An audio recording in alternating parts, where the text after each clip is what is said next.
So hari ni kita pergi servis kereta.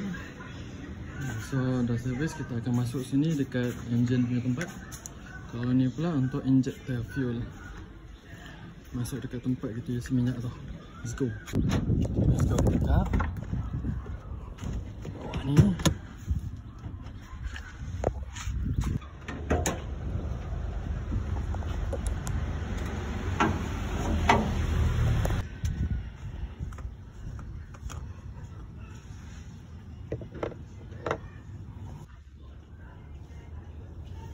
So ni keadaan dalam dia guys.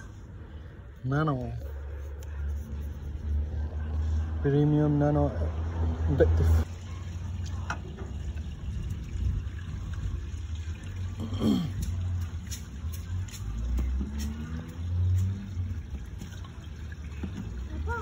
Ya.